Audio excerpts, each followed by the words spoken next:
5-Round MMA. A different view to MMA. Gotta watch Welcome that everyone, my name is 5-round Alex MMA, Ramirez, y'all. alongside my co-host Albert Tita, and on the phone we have Guillermo Tita. This is 5-Round MMA. Gentlemen, how's it going? Nice, beautiful day in Florida. I don't know how it is in Cali, but It's a little bit cloudy. It's brisk. It's brisk, baby. Chilly. Yeah. Those commercials are pretty Another cool. golf tournament, another Tiger Woods top 10 finish. So. Yeah? And I saw the highlight to last week's, and man, he was there. He was Tiger's there. on the comeback. Speaking of a comeback, I guess don't call it a comeback. Alexander Volkov is going to be the one of the stars of this week's show, along with Floyd Mayweather, Nick Newell, Tyron Woodley, CM Punk, Jose Aldo, and Jeremy Stevens. Just a few of the names we're going to talk about on today's show. Gentlemen, let's get started. Round number one, right?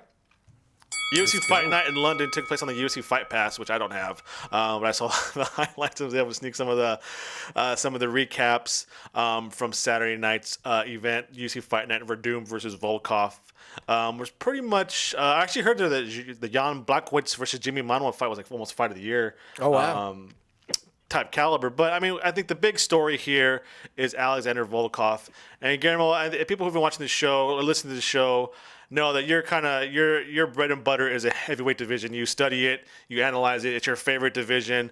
At 29 years old, on the record of 30-6 now, is Alexander Volkov the emerging contender to keep an eye out for in this division? To keep an eye out, of course, but is he there yet? No. I mean, me personally, and this is no disrespect to Verdum, but I think he's past his prime. I think it's shown against the elite. He's starting to decline. And then against some of these up-and-comer guys, he's had a good showing. But I think Alexander Volkov is a rising star, but he's not there yet. I mean, he has the pedigree outside of the UFC. I think he'll eventually get there, but I want to see him against a Junior Dos Santos. Some of these heavy hitters are Ngannou before I can proclaim him that he's the next heavyweight star. So he's knocking on the door. He's not there yet. Albert, Volkov is a former N1 global heavyweight champion, a former Bellator champion. Seems like, we're enamored, the fans are enamored, the MMA community is enamored with the sexy Francis Ngannou knocking guys out, decapitating them left and right, and the super funny, kind of the sharp wit of Derek Lewis. Those are the two people who have kind of been, highlighted so far, at least last year in the UFC, as the emerging heavyweights. And yet quietly, Volkov has rocked off, has gone from the M1 to UFC. He's on a 1, 2, 3, 4, 5, 6 fight winning streak, including his win over Verdum. I mean, are we underestimating the guy here? Is he kind of like no, 100% no. No, I think he can make a career in the heavyweight division. I don't think he's being overlooked. I think he is what they thought. Coach Green? They are what they thought they were. Exactly. I think Verdum is on the decline, and he caught him in the perfect timing as he's descending in his career. The other win is against Stefan Struve. We know that has been a stable career, and the other one's Roy Nelson, which you can say the same thing too. So, can he make a career in the heavyweight division? I think so. Can he win a title in the heavyweight division? I don't know. To tell you the truth, I don't even see him getting past Derek Lewis. Wow. To tell you the truth.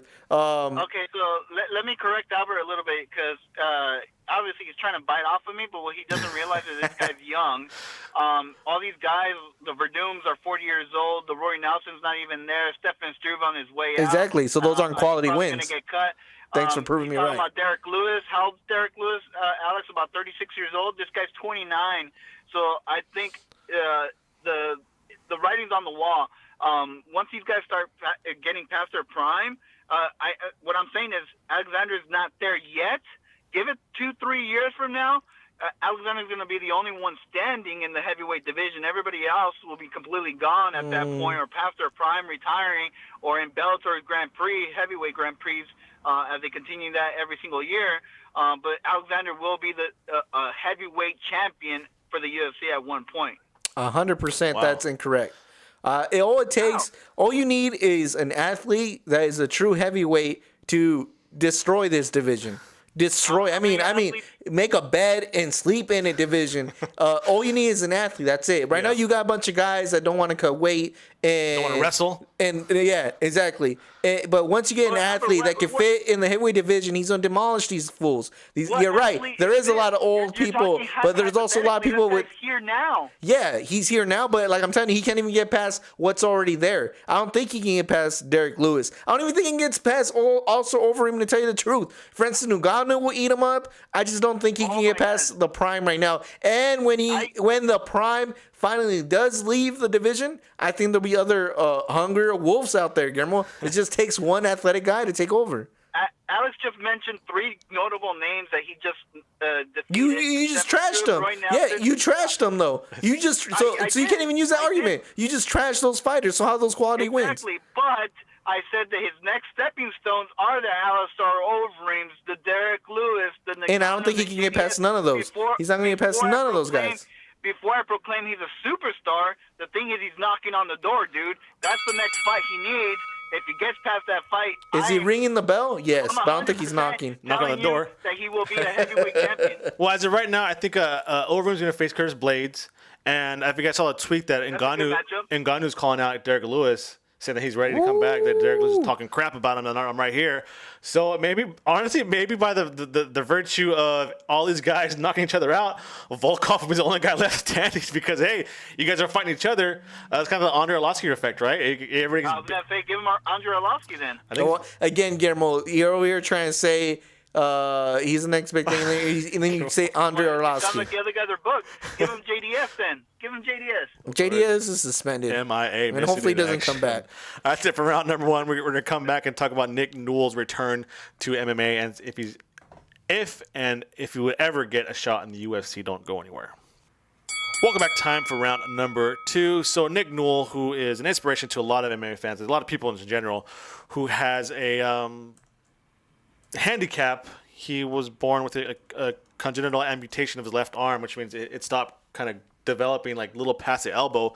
But despite of that handicap, he has developed a 14-1 MMA record professionally. And after kind of retiring in 2015 from the World Series of Fighting, he actually made his return on March 9th and got a submission win in LFA at LFA 35. And that kind of sparked people. Hey, this guy, he has the capabilities. I mean, he's having, the skill set. But I don't know how it came up, but people said, like, hey, should he get a shot in the UFC someday? And then one notable person who said that he should get a shot is Justin Gaethje. The man that beat him mercilessly. Badly, too. The man who said, you know what, I'm actually going to go to his left side and jab him all day and hook him all day because obviously he can't defend it. He said, yeah, despite he's no different from any other fighter, he should get it. Guillermo, you saw Nick Newell fight in person. Do you think he'll ever get a shot in the UFC? Will the UFC ever, I'm pretty sure, I'd like to see Nick Newell versus CM Punk. That'd be kind of cool fight, right? Well, the thing is, I'm past the UFC trying to, legitimize these rankings and have some legitimacy of who's the top contenders. So just on that fact alone and the feel-good story, why not? I mean, you're going to have a Mayweather probably against Conor McGregor in the UFC lead a card when this guy's never even had MMA experience. You have CM Punk in MMA. I think Brock Lesnar's a joke. I think he came in a former champion to be heavyweight. Former champion Brock Lesnar? Is that what you're talking about? Former champion? Yeah, and what happened after that, once he became heavyweight champion, all these top dogs destroyed him and made him retire. But my point is that you have all these other guys that if they can sell a ticket and they could sell out an arena, they're going to have an opportunity. And I think Nick Newell, and I saw him personally live, and the Citizens Bank Arena was beyond packed. And it was I don't know if it was against Justin Gaethje. No, it wasn't. It was Keon. He won submission. He won via submission, if I remember correctly. And dude, the whole arena erupted. I mean, it's a feel-good story. I love his story. There's also a story with the NFL with the guy with the similar handicap. All right, yeah. Making a lot of noise. And I think these guys work 10 times harder than people with both arms. Why not? I mean, I'm not saying that this is a spectacle or anything like that, because he does have talent, just like the guy from the NFL does have talent. But I think because he's able to sell tickets and fill up arenas, I think he does deserve a shot in the UFC. And he might surprise people all along the way. Yeah, this is Gaethje's tweet. He said, "I believe at Nick Newell deserves a shot. This sport hurts and is unforgiving, much like some MMA fans and critics. He will get hurt and lose like the rest of us, but it will not be because he is lacking in skill or suffering from a disability, but because we are #gladiators." Albert, what do you think about? Look, this is the key definition of wolf tickets. Yeah, I'm not like this is wolf tickets, but to the max. I'm gonna tell you this. Would the UFC buy it though? No. They won't. No, because, what does it see? Because look, is it two wolf tickets? Too much. There's a line, right? The thing is, CM Punk was the top of his game in pro wrestling. Listen. Those are actual tickets. Those are solid tickets right there. Those aren't wolf tickets. CM Punk was at one point the greatest wrestler of his time. At one point. Right, but let me get to it. The point is, and I don't mind. I think Nick Newell is an inspiration to everybody. I think that's awesome. I think what he has done is awesome. But he does not have any quality opponents ever. Go look at the record. The only person that he fought that was good was Justin Gaethje, and Justin Gaethje exposed him like he said he was. I don't know other way to put it. Yeah. But other than that, he does not have the quality of opponents. Yeah, is he 14-1? Yeah, but it's not. Hey, this is the UFC. We're not talking about RFA. We're not talking about World Series. We're talking about the UFC, and the quality of wins is just not there. Take him to RFA. LFA. Keep competing. He got his first fight done. Keep competing, get quality wins, and then I'll be all open for the UFC. I don't want to see. So baloney. No, it's not, because how you gonna I don't want to see guys got that are not in their prime. Train for a fight, and it had to be a guy that came from pretty much a no-name circuit. Okay, so an opportunity to fight CM Punk. So how can you justify that? I'll justify it right now. I'll justify it right now. This guy's never even had fight experience. So check this. We all know CM Punk's MMA isn't that good, so you have to put someone equivalent to him. Everybody knows that the guy just cannot reach the level of the highest caliber in the UFC. It's impossible. Everybody knows that, right? But by giving Nick Newell somebody, you go and matchmake Nick Newell, that's a disrespect. The guy's there to compete at the highest level. When he goes in there, he better get Eddie. Okay, if he goes in there, he better get Eddie Alvarez. If he goes in there, he better get Donald Cerrone. That's what I'm saying. Because he's trying to say he's a legit fighter. We all know that CM Punk's a gimmick. We know he's a gimmick, and so he gets gimmick fights. We're trying to say this guy's a real fighter, then put him against a real fighter. You want to go to UFC? Fine, Eddie Alvarez right off the bat. Don't give me this BS that you're gonna match him up against somebody else, because that's disrespectful to him and for the game. That's just because supposedly he's there because he's the best. Yeah. Get him Eddie Alvarez then. Don't do no matchups. The thing is, you say he doesn't deserve to be in the UFC, but because he has no quality opponents. We're talking about MMA. It doesn't matter if he has a disability or not. We're talking about I know exactly. I don't know that because he hasn't faced a quality opponent. He has. No, he hasn't. Justin Gaethje knocked the boots out of him, bro. It wasn't even a fight when Justin Gaethje fought him. It doesn't matter. The thing is that he was inside the cage with Justin Gaethje because all his other wins. Dude, I can go in the cage with Justin Gaethje and get the shit kicked out of me too. Does that make you a world-class fighter? You know what I'm saying? Does that make me a world-class fighter? Come on, man. That's it for round number 2. Albert's spitting fire this episode. I like it. We're going to come back. Hopefully the fire continues with Floyd Mayweather talking about his wrestling skills. Don't go anywhere. That's coming up next. Welcome back. Time for round number 3. So it would not be an episode of 5 Round MMA if we didn't talk about Brock Lesnar or Conor McGregor, or at least Floyd Mayweather one time. So we're knocking off one. We're checking one of those. Talk about Floyd Mayweather talking openly, candidly to TMZ about training. I'm surprised he was able to say all that with a straight face. Yeah, well, I mean, I'm pretty sure you guys have seen the video where he kind of he gave himself a ranking in each skills. 1 out of 10, he gives his hands 100. 1 out of 10, he gives his kicking a 4. Most surprisingly, I think 1 out of 10, he gives his wrestling a 7. And he says after about 3 or 4 months, he kind of probably bring it up to a 9. Guillermo, is this still talk, or do you think he actually named Tyrone Woodley said too that we're going to start training with them in a little bit. Floyd Mayweather in the video said I've been texting Tyrone, we're going to get at it. Is this going to lead anywhere, Guillermo? Or okay, first of all, your reaction to Floyd's wrestling skills, and 2, is this going to lead anywhere to a fight in the future? it's a joke. I mean, like, if anything, all MMA fighters should feel disrespected. These guys are world-class wrestlers, worked at a national level, Olympic winners, Division I college winners, and for him to state that he's a 7 out of 10, that's disrespectful in its own. So that, I just think he's talking wolf tickets. If Albert talked about last round about wolf tickets, this is 100% wolf ticket.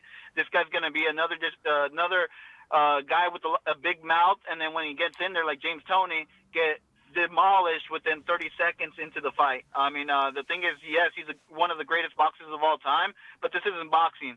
And everybody has their own skill set. I just think, he's 40 years old, 41, I don't know, or somewhere around there.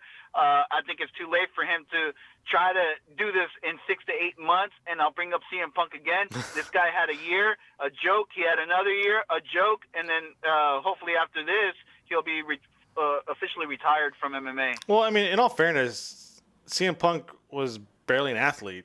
Floyd Mayweather's a world-class boxer. I was want to point out, too, I'm saying he's the best wrestler of all time. Well, I mean, pro wrestling. Too bad he can't translate. I just want to point out, I didn't go to broadcasting school. I don't say I didn't go to broadcasting school, but as a podcast host, I give myself about a 7 out of 10. Albert, what do you think about this, Floyd Mayweather? Is it wolf tickets? 100%. But why are we still? Why am I buying? Am I buying? Yes, I am buying. I'm gonna pay $70 to see Floyd Mayweather get his ass beat. That's what Gambler doesn't understand. You know what I'm paying money for? To see him get his ass beat. I don't care. And is he going to get an elite fighter? No. Come on. Let's not be dumb, guys. Yes, he is. He is not gonna. It's Conor McGregor or a bunch of Joe Schmoes. It's Conor McGregor, a bunch of Joe Schmoes, the only thing he's going to get. And that Joe Schmo's probably going to kick his ass anyways. Look. What do you think Conor will do to him? Conor would destroy him. So I already kind of see how this is going to go. Fight 1 was a boxing match. Yeah. Fight 2, MMA fight. Yeah. Fight 3 has no other choice but to happen in a wrestling ring. So, right? In a cage match. I like it all. So it's going to happen. I'm purchasing every ticket. It's where it's going to go. But, okay, look. I think Floyd Mayweather made the major mistake by saying that his wrestling is that high caliber. I think DC has already breaking down. Like, what about Brent Askren? There's no way. I think he's a little confused, guys, because he fought against Big Show. Is that what he thinks? He's like, my WWE game is on top. Yeah. What he has his wrestling mixed up, man. The only thing he can get down in 3 to 4 months is wrestling defense. You've seen it with tons and tons, a bunch of fighters that are good stand-up, but they're not that good in the ground. Instead of learning how to wrestle, they learn how to defend it. And you can learn that in a year span. We see some fighters that were turtles on their back, but now are able to at least stuff a takedown and keep it on their feet. That's what he can learn in 3 to 4 months. And that to me that makes sense. That's understandable. People forget he's an athlete. Unlike CM Punk and everybody else. Floyd Mayweather is an athlete. CM Punk is not an athlete. That guy, I could beat him in running, bro. If that fool would step up right now, I'll beat him in a short track right now, though. He's not an athlete. Long jump. Yeah, also. Long jump, probably. I'll jump him too. He's not an athlete. Let me finish. Let me finish my point, Guillermo. The point is, Floyd Mayweather is a legit 100% athlete in the highest caliber. Can he learn how to defend a takedown? 100% yes. This is a joke. It's like grabbing a professional athlete from a different sport after he's retired and telling him to play. Weren't you the one that said that T.O. was pretty good at soccer, or was it Ocho Cinco? Yeah. You know why? Because he was a high caliber athlete. He was a high caliber athlete. He tried out and he got cut, bro. Yeah, but what did they say? Oh, if he would just had a couple more years, he could have easily made it. You know why? Because he's a high caliber athlete. Brock Lesnar almost made an NFL team without even playing high school football. So same thing, because when you're that high of an athlete, bro, you can do it. But he almost made it, though. You're missing the point, Guillermo. What I'm trying to tell you, because Floyd Mayweather has that athletic skill, he can learn takedown defense. And what's going to happen? See, the thing is, I'm translating a main event pay-per-view to the Super Bowl. Brock Lesnar would never, ever main event a Super Bowl with the Minnesota Vikings when he was there. But he can make the practice squad. That's for show. Well, they might now with the practice squad in MMA. It's called getting knocked out and getting retired. Well, that's on Floyd. That's on Floyd. That's on. Don't be knocking the Vikings. They got Kirk Cousins, bro. You like that? You know you like it. That's it. No, I'm just saying because Brock Lesnar was with the practice squad with the Vikings. You might want to go back down and get that ring with Kirk Cousins. You like that? That's it for round number 3. We're going to take a small break and come back and enter the championship rounds. But before we do that, I want to give a big shout out to all of our sponsors: 5 Rounds Clothing Line, Dioxyme workout supplements, Girl Gang wraps, hand wraps, and clothing, Mobilitas mobility tools, and of course our great partners at FightBookMMA.com, the only place you'll find real combat sports news from all over the world. Bookmark it. Find them all of our sponsors on social media. A huge thank you to all of them. Without them, this show would not be possible. 4th and 5th rounds coming up. Don't go anywhere. Welcome back. Time for round number 4. UFC 225 has been the headlines this week for the announcement of Robert Whittaker versus Yoel Romero 2 will be the headliner. And this card will also take place in Chicago on June 9th at United Center. Aside from Robert Whittaker and Yoel Romero, this card's shaped up to be pretty good. Claudio Gadelha versus Carlos Esparza, Joseph Benavidez versus Sergio Pettis, Alistair Overeem versus Curtis Blades, Rashad Evans versus Anthony Smith, and I think Arlovsky is going to be on this card as well. But one notable name has just kind of floating out there. He says it's going to happen, but no opponent has been named yet. But that's Chicago's own, Chicago-made, Chick Magnin, whatever you want to call him, CM Punk. Phil Brooks says he's going to be on. He's going to be on this card. You have to talk about this card. Yeah, on Twitter he says that he's going to be fighting at the event. Albert, do you believe him? I 100% believe it. And not only that... Wolf tickets? The theme of today's show is Wolf tickets. Yeah. Are they Wolf tickets? Hell yeah. But guess what, Guillermo? They're going to match them up, as you said. One of the matchups I saw out there, and that makes sense to me, is Mike Jackson. Do you guys remember Mike Jackson? He's the guy that lost to Mickey Gall in order for him to fight CM Punk. And I think that's the guy that's going to fight CM Punk. I think they're going to get... And if it's not him, it's somebody in that same realm. And he's one and done after this. I guarantee you. 100%. Win, lose, draw. He moves on to back to WWE, or he's going to go to the All In event in Chicago in September. So with that said, that's what I think is going to happen. Guillermo, what do you think about that? Mike Jackson. I don't want to waste my time talking about Mike Jackson and CM Punk. That's a disrespect to this amazing card that we have Robert Whittaker versus Yoel Romero rematch. And that's what we should be talking about and all the other matchups that are on this card. That's going to be a card that I buy based off those fights. I could care less. I'll turn it off. Guillermo, you don't got to pitch in for this one because I'll pay for CM Punk, homie. I'll turn it off. I'll go take a bathroom break. I'll go make some popcorn while this fight is going on. This fight ends in the first round. Guillermo will have his popcorn ready before the fight. We all know it, Guillermo. How about Benavidez? Has been out for almost 2 years now with a knee injury. He last fought in December of 2016 with Henry Cejudo. He said the knee injury's a bitch, not that Joseph Benavidez. Against Sergio Pettis. And just to clear that up to all the people listening, because then we're going to get that hate mail. Yeah. We ain't calling Joseph Benavidez a bitch. We're saying the knee injury is a bitch. I had a torn ACL, and right now my MCL is messed up. So I can tell you personally, man, knees are no joke. It takes a lot of time, and even then, it's never really 100%. So I feel for Benavidez. I wish him well. So yeah, the injury's a bitch. Yeah. Rashad Evans is on this card. He still fights, by the way. Oh man, what is and it's gonna be, and he's going to moving right back up to light heavyweight. Wow, this guy, talk about like having the life kicked out of you. He has not been the same since he got knocked out by Lyoto Machida. I don't care what anybody says. Changed his life. I mean, you go from knocking out guys to like decision wins over Thiago Silva, Rampage, and then you knock out Tito Ortiz, and then you beat Phil Davis, and then you're just like not even the same person, man. This guy is just like. Yeah, that's 3 notable wins after the Machida knockout. I don't know, man. I mean, but not the way he was used to do it. I mean, I think he's also on the card, by the way. Oh, he's gonna fight. Who's gonna fight? He's been announced to fight Taya Tavasa. So Curtis Blades is going to fight Alistair Overeem. He's probably. I think. Who would you rank higher right now? Volkoff or Curtis Blades in your heavyweight list? Curtis Blades. You know why? Because Curtis Blades knows how to wrestle. That's why he's ranked higher. He knows how to wrestle, and he can beat Alexander Volkov, I think. So 9-1 record. His only loss came to Francis Ngannou. Guillermo, do you have Volkov ahead of Curtis Blades here, or what? I have Volkov ahead just because Volkov has a win against a previous title holder where Curtis Blades, his notable win is against Mark Hunt. If I'm correct me if I'm wrong, but no, you're right. You're right. Fight. All right. So to me, Mark Hunt versus if you had to rate Mark Hunt versus Verdum, I'd say Verdum's a little bit higher, but I think they're both just about the same. So honestly, I say they're even par. That's my reference to golf. But we'll see if he can get past Andre Arlovski. I think that would propel Gladys a little bit higher than Volkov.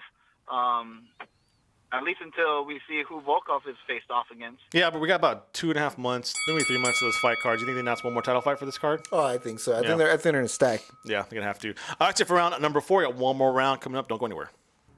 Welcome back, 5th and final round. So it was announced via Jose Aldo that he's going to be taking on Jeremy Stephens in the UFC future UFC Singapore event. Is this if Jose Aldo loses Jeremy Stephens, he's pretty much done, right? Yeah, that's. I think that's 100% true. And then Guillermo, what is this? If hypothetically, if Jeremy Stephens does beat Jose Aldo, what does this mean for him? Is he the title contender? So let me correct Albert. This is not the end of Jose Aldo. That's baloney. That's crap. Because he's gonna win, right? He lost twice to Max Holloway. What else is there for him to do? The champion, though. But you don't run it 3 times? No, you don't run it 3 times. But the thing is that if he loses, he's not retired, bro. I mean, like my point is that it's not the end of it. He's lost to the elite. But what does he do? Change weight class? What does he do? He doesn't change weight classes. You have Max Holloway versus Brian Ortega. If Brian Ortega wins, which then is probably going to happen. The door is wide open again. So my thing is, if he loses, he's not completely gone, but it's just going to make it that much harder to get to the title. But I think if whoever wins is knocking on the door for a championship opportunity, because after Max Holloway versus Brian Ortega, because Frankie Edgar's pretty much out of the running for now, who else do you have up and coming in that weight class? Jeremy Stephens already been asking for it. I think if he does win, he should get the title shot. But if Jose Aldo wins, I think he's knocking on the door if Brian Ortega wins.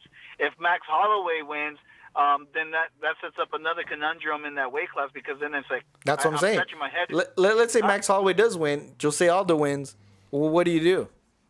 I know. I'm scratching my head, dude. I can't even think of anybody else in this featherweight weight class, because it seems very diluted now compared to once upon a time when this was like you had the big names in this weight class, and they're not there anymore, or they're past their or they exchange wins and losses, and you really don't have somebody that's really hot in this weight class besides Max Holloway. Max Holloway's hot. Well, and Brian Ortega. Brian Ortega is as well as hot. No, he's cold. Ice cold. Albert, you agree with his assessment there? Like, I mean, obviously, I think this is a bigger fight. I mean, it's a big fight for both guys. Yeah. It's a big fight. One for Jose Aldo to, I guess, maintain his legacy to some extent. That's why I see it. And obviously, it's the world to Jeremy Stephens. Matter of fact, this could be like bigger than a belt if he can beat Jose Aldo. But with that said, though, it's just weird, because I don't know where this puts it. I honestly see Jose Aldo winning this fight. Yeah. But I don't see where this puts him at. I don't know if he decides to go. That's why I said I don't see how he does not retire, because I don't see him in another weight class, and I don't see him. Why not? And if Max Holloway, he has one fight maybe. If Brian Ortega beats Max Holloway, I can see him facing Brian Ortega. But as Max Holloway wins, I just don't see how you can sell that third fight. Yeah.